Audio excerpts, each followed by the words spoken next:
मेरा आज happy birthday है। मेरा नहीं, मतलब जब भी कोई कहता है तो उसे कैसे मालूम कि वही दिन उसका बर्थडे है? सवाल नंबर 2, क्या आपने अपने आप को पैदा होते देखा है? हैं? तो आपने अपने आप को पैदा होते नहीं देखा, और आपको जो बताया गया आपने वही मान लिया है कि इस दिन मेरा जन्मदिन हुआ। झूठ भी तो बोल सकते, गलत भी तो बोल सकते। So, can you say it with surety that yes, it is your birthday? ऐसा है कि हमने दूसरों को शायद नॉट लिटरली देखा, बट कि हमारे आसपास किसी छोटे बच्चे का जन्म हुआ और हमने फिर माना कि जैसे इसका जन्म हुआ है ऐसे कभी मेरा भी हुआ। देखा नहीं है। आजकल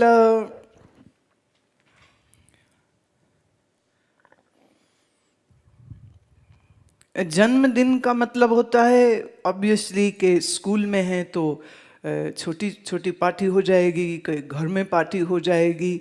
आप कॉलेज में हैं with your friends, then you go out to have a party. But have you ever given a thought to this that जिसको आप जन्मदिन अपना मान रहे हो, क्या वो सच में आपका जन्मदिन है या आपके शरीर का जन्मदिन है?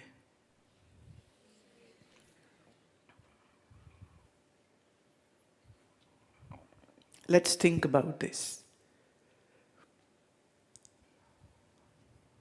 जब आप कहते हैं कि बर्थडे है तो ऑब्वियसली आप जिसका जन्म हुआ उसी का कहेंगे। तो जन्म किसका हुआ था?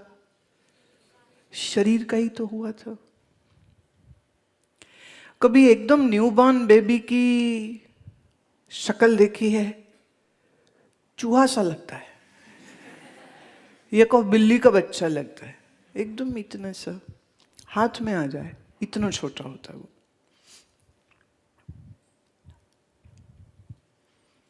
माँ पूछती मेरे पे शक्ल है कि बाप पे है? वो कहते अभी तो पता नहीं किस पे है। फिर धीरे धीरे 2-4 महीने बीतते हैं तो शक्ल बदलने लग जाती है, फिर वो लेंथ भी बढ़ती है, राइट? तो पहले लेंथ बढ़ती है और जब वो एकदम लंबा चौड़ा नौजवान हो जाता है तो 20 के बाद पहले जो ग्रोथ होती है ना वो वर्टिकल होती है, लॉन्ग लाइक दिस। फिर हॉरिजॉन्टल ग्रोथ भी होने लग जाती है, वेस्ट साइज बढ़ जाता है, राइट? अच्छा, आप वर्टिकल को चेंज नहीं कर सकते लेकिन हॉरिजॉन्टल को चाहो तो जितने मोटा हो जाओ। देखो, आप एक रोटी खाते हो तो उसमें करीब 80 कैलोरी है। आप एक पूड़ी खाते हैं तो करीब 220 कैलोरीज है। आप एक पराठा खाते हैं जो आपको बड़ा अच्छा लगता है, उसमें करीब 350 कैलोरी होती है। तो जितना माल अंदर जाता जाएगा उतनी बिल्डिंग बड़ी होती जाएगी। हाँ। अच्छा, जब आपका शरीर छोटा होता है तो आपकी मेटाबॉलिज्म बहुत स्ट्रांग होती है, because body is still building up, right? इसलिए बच्चों को ज़्यादा भूख लगती है और वो खूब खाते रहते हैं। बिल्कुल छोटा बेबी तो हर 2 घंटे में उसको बोतल दूध की देते हैं, हर 2 घंटे में वो पीता है और दूसरा काम करता है, बस पीता है और उसके पास और कोई होमवर्क नहीं है। He has only one work. सोता है, दूध पीता है और उसकी बाउल मूवमेंट होती रहती है। पर इससे क्या है, धीरे धीरे वो बढ़ता है और फिर अब 4 साल का, 5 साल का, 10 साल का, 15 साल का हो गया। अच्छा, जैसे जैसे शरीर बढ़ता जाता है हम उम्मीद करते हैं कि वैसे वैसे उसकी अकल भी बढ़नी चाहिए, पर कईयों की बढ़ जाती है और कईयों की अटकी जाती है। कोई 6 पे अटका हुआ है, कोई 8 पे अटका हुआ है, right? If we go a little back and if I ask you that, हम लोग रिवर्स में अगर हम इसको सोचें तो शरीर का जो बेसिक कॉन्स्टिट्यूएंट है, ये हम वेदांत में और सांख्य में इसको बोलते हैं कि ये 5 एलिमेंट से बना है। आप जानते हैं वो 5 एलिमेंट्स कौन से हैं? कोई कहना चाहेगा? या ओ वाओ, वेरी नाइस, शाबाश, वेरी नाइस। आपकी केमिस्ट्री बड़ी अच्छी है। Nice, very nice. हम बेसिक एलिमेंट्स की बात कर रहे हैं।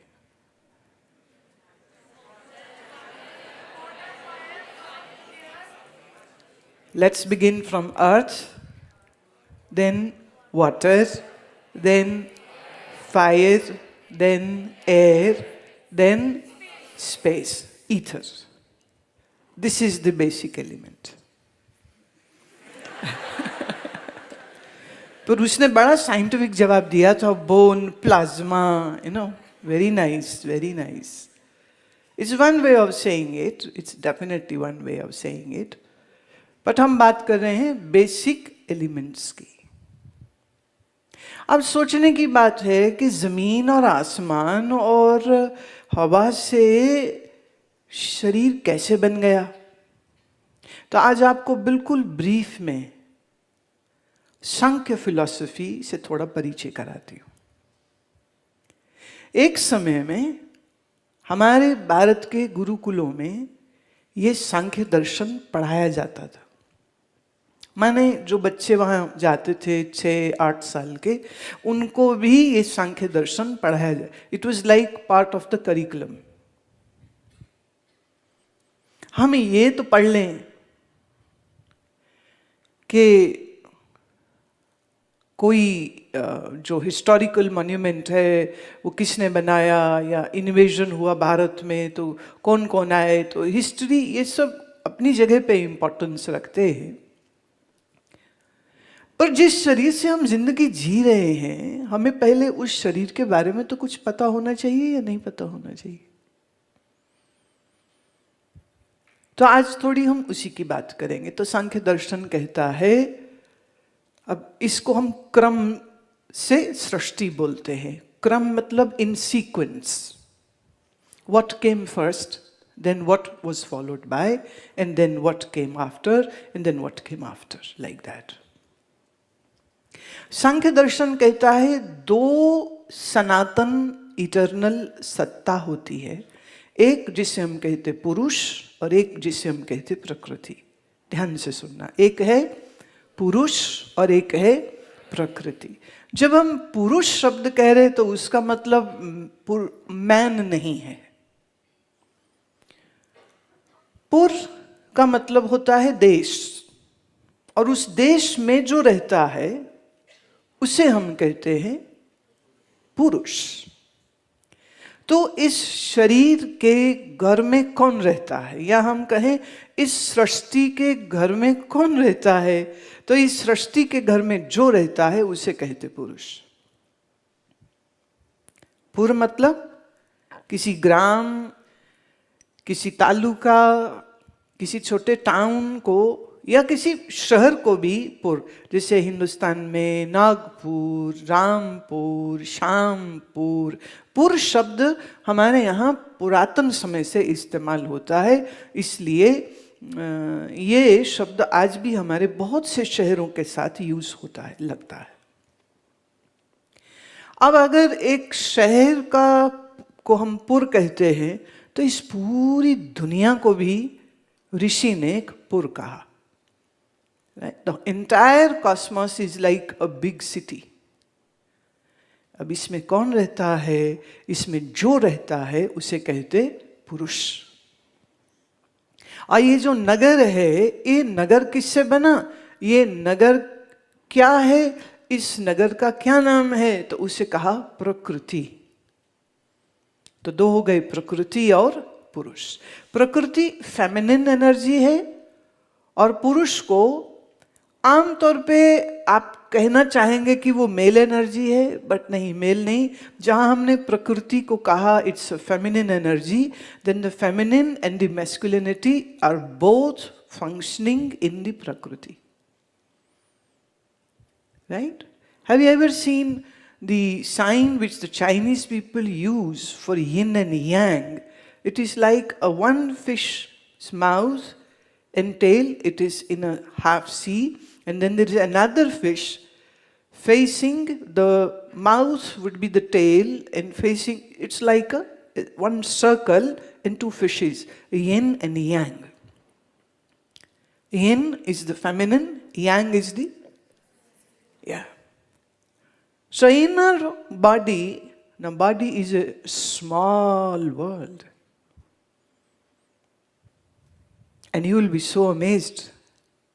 What you have in this body is exactly what there is there in outside universe. Exactly. So इस शरीर को अगर हम देखें तो इस शरीर में दोनों एनर्जीज काम करती हैं, फेमिनिन भी और मैस्कुलिन भी, दोनों। आपका ब्रेन में भी दो पार्ट्स होते हैं।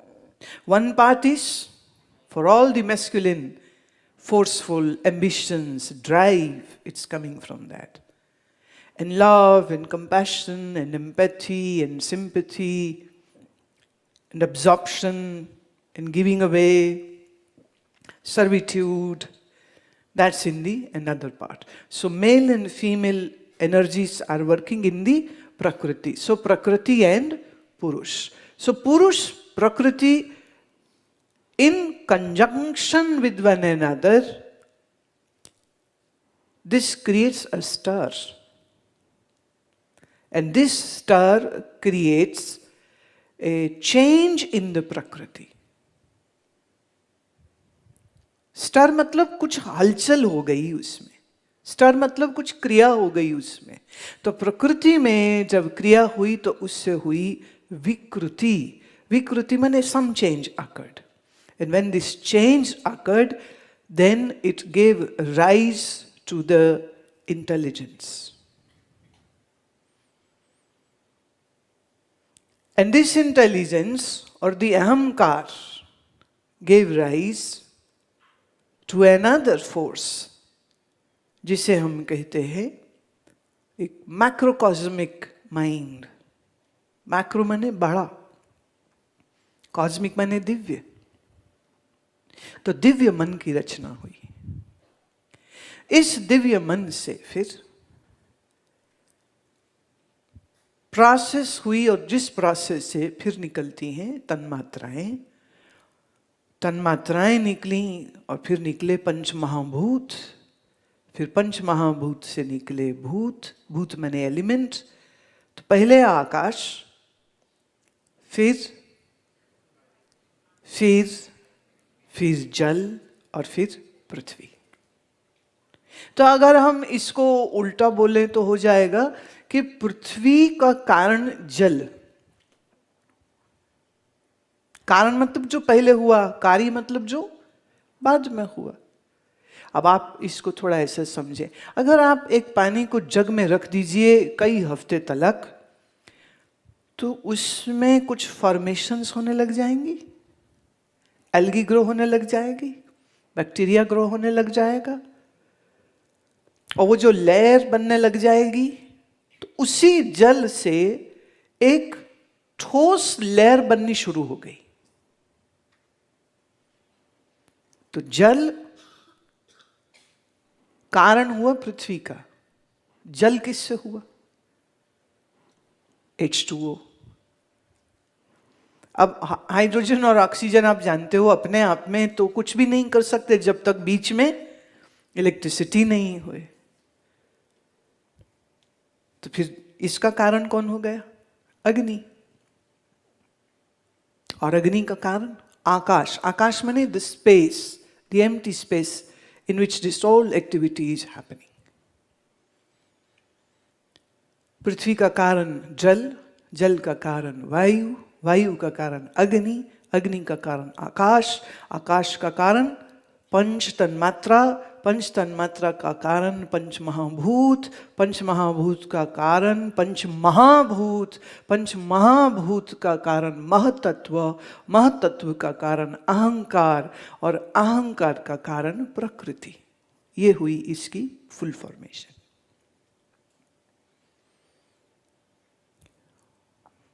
Cosmic energy is making these elements function, right? अब अगर हम कहें आपका ये जो शरीर है, ये शरीर ऐसा तो एकदम से तो नहीं हुआ। कैसे हुआ? माता के शरीर में अंडे रहते हैं जिसे हम कहते ओवम। हर लड़की एक निश्चित मात्रा के अंडों के सहित ही जन्मती है। It's a set. और एक युवा शरीर और एक युवा स्त्री और पुरुष के शरीर का जब समागम हुआ तो पुरुष के शरीर से स्पर्म, स्त्री के शरीर से ओवम, इनके मिल जाने से तैयार हुई कंसेप्शन की भूमि। और जब पहली कंसेप्शन हुई, उस कंसेप्शन ने माँ के गर्भाशय की जो दीवार होती है उसके साथ वो जाके चिपक जाता है।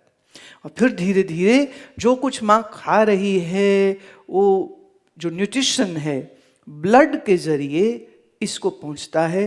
और तुम्हें मालूम, तुम्हारा शरीर कभी उसी स्टेज में रहा है, उस समय उसका नाम होता है ज़ाइगोट। क्या नाम होता है? तो अगर तुम्हें कोई पूछे तुम्हारा नाम क्या है, तो बोलना ओरिजिनली तो ज़ाइगोट है। पर जब हम पॉप आउट हो गए मम्मी के पेट से बाहर, तो फिर कुछ और रखा गया। तो ओरिजिनली सबका एक ही नाम होता है। क्या नाम है? Hello mister zygote. फिर ये ज़ाइगोट धीरे धीरे बढ़ता जाता है और 16 वीक होते होते 4 महीने, 5, 6, 7, 8, 9 में full grown baby, and then the mother will deliver the child। और जब ये बच्चा आए, अब आप थोड़ा इसको ऐसे लीजिए, ये कहाँ से आया? ये जो शरीर का जो बेसिक स्पर्म जो बना, ये कहाँ से बना? अब इसके पीछे चले जाओ तो हमें थोड़ा सा आयुर्वेद को बीच में लाना पड़ेगा। आयुर्वेद क्या कहता है? हमारे शरीर में 7 धातु है। कितने धातु? 7। अब ये एलिमेंट की बात नहीं कर रहे, अब किसकी बात हो रही? मिक्स नहीं कर देना।